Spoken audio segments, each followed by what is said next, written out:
Not all proteins are created equal. Eating the wrong kind can slow your fat loss and kill your gains. Here's what to eat if you actually want results. Meat. Lots and lots of meat. The first meat on this list is mincemeat. For your mincemeat, you want lean mincemeat, preferably higher than 95%, which basically just means that there's 5% fat content in it. And the reason you want this, because I'm a huge proprietor for the fact that we should be eating more fat. However, the more fat there is, the less protein. So if there's 10% fat in your mincemeat, that's 10% less protein that you're going to get if you got 100% lean, which I'm not even sure exists. But 95% lean mincemeat is what you want to aim for. You can get this from most butchers. That's where I'd recommend getting it from. All of your meats and eggs from the butchers, because supermarkets, I've worked in a supermarket, it's all just crap. It's not good meat. The second type of meat is chicken. Mainly chicken thighs, chicken breasts, every gym rat's at their chicken and rice stage. Chicken breast is one of the cheapest meats out there. And you also, again, for this, want to be getting lean chicken breast. For the same reason that you want to be getting lean mincemeat. But also, you want to watch out with chicken breast, because chicken breast is quite heavy on carbs, so it makes a really good pre-workout meal. However, you don't want to have the negative effects of the carbs, the brain fog, the carb crash, all of that. You don't want to be experiencing that all the time if you're just eating chicken. I've never actually found that the carbs in the chicken have affected me as badly as the carbs in, say, simple sugars like rice and white bread. But it's just something to keep in mind if you're trying to eat a more ketogenic diet, is to just try and stay away from the chicken a bit more. Focus on the red meats, all the steaks and all that.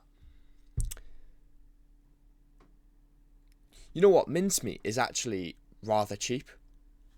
In the UK at least. If you get it from a butcher's, my butcher's that always has a deal like 2 for X amount. And you know what? The mincemeat is actually not even that more expensive. I just thought I have to mention this. Everyone always says the chicken breast is the cheapest and the best. It's not. Because I know that mincemeat has so many more benefits. Even just eating red meat on its own. It's got the zinc, it's got vitamin D in it, I think. Anyway, it's got zinc, taurine, creatine. It's got so many things that will raise your testosterone. Mincemeat should be a non-negotiable for men. You should always be having mincemeat. Anyway, the third type of meat is fresh fish. So the main 2 fish you want to be focusing on here is salmon and tuna. And the reason I've put fresh specifically on my script is because when you get those tins of tuna, I used to binge these tins of tuna. I'd go through periods where I'd go through literally 2-3 tins a day, just having, tuna mayo, tuna salad, whatever. I get obsessed with tuna. But the problem is, it's ground up, and the tuna that they actually get, that they use, isn't from the ocean. They're raised in captivity, and they're given awful conditions. And because they've never been out in the real ocean, they're not getting basically the healthy lifestyle and diet that they would normally. So what happens is they get diseases and they get really ill, and then we just kind of eat that. So they're not as nutritious and beneficial as fresh tuna is. And I know fresh tuna is a nightmare to prepare. I've filleted a fish. It's not as easy as it looks. However, the reason I've outlined these 2, salmon and tuna, is because they're fatty fish. So they have fatty oils in them, which contain omega-3 fatty acids. And I know you've heard about omega-3s and all its benefits because it's so widely renowned nowadays, but that's for a very good reason. We've got so many omega-6s floating around nowadays that we need the omega-3s to balance the omega-6s out. And obviously omega-3s are good for everything, inflammation, testosterone, all that stuff.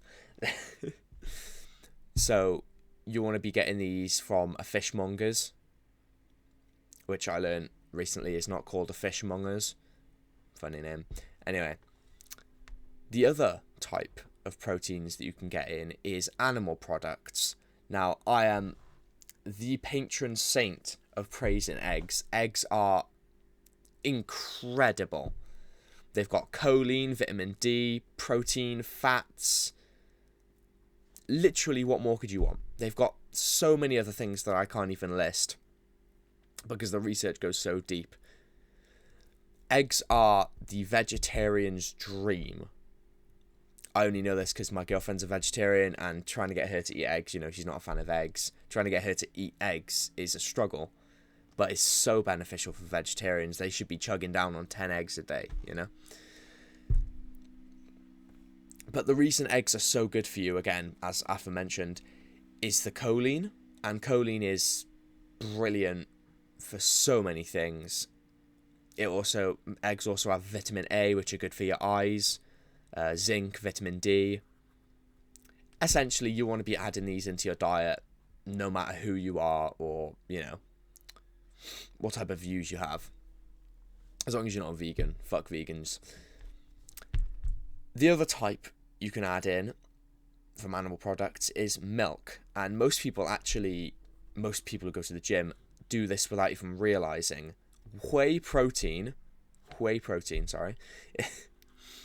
is basically just powdered milk that's been condensed down into a really, like, it's quite a strange idea. It's just basically milk that's just been dehydrated and powdered. It's a strange thing.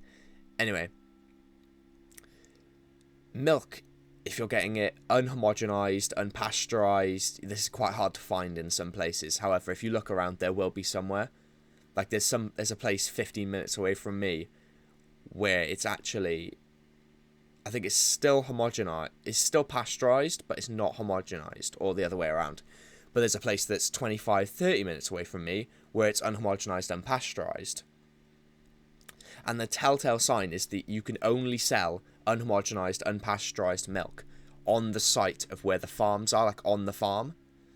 So if you're buying this, you know, raw milk and it's not on the farm, this is in the UK at least, I'm not sure how the rules go for America, but in America you want to watch out for them feeding them grains, pumping them up with estrogenics, you know, progesterone is the big one, which constantly tricks the cow into thinking it's pregnant, so it's constantly pumping out milk, which is a terrifying thing.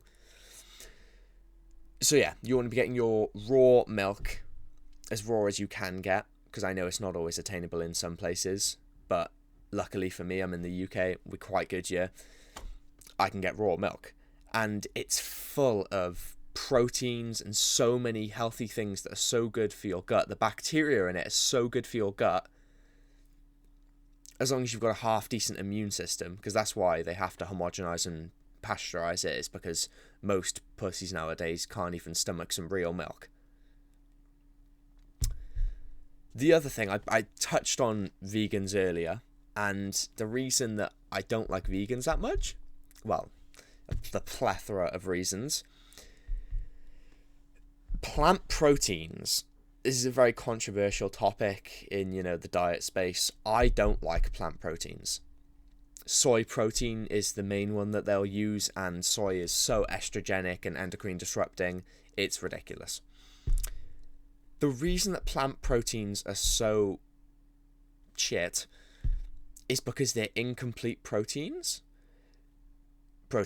So for a protein source to be complete, it's got to have 9 essential amino acids.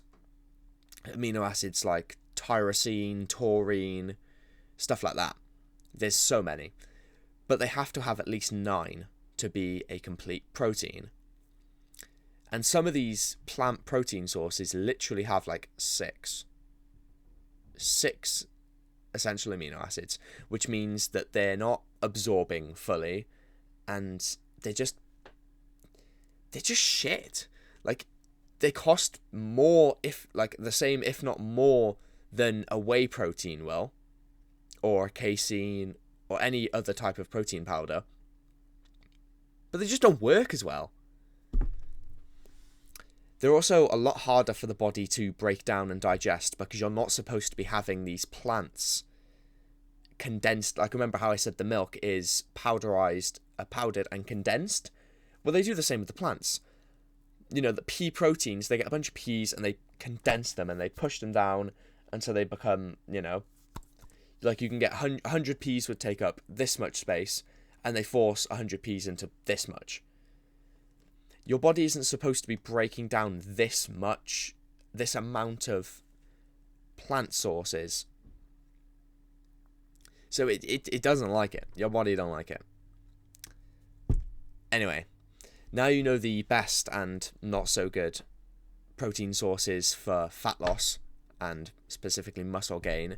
But the problem is you're probably still getting tricked by the healthy foods that the government and the food industry have marketed towards us. So I've just made a video on that. Click it, it's by here. That's your next step. Go hit subscribe. Have a hard day and a great week. Mwah.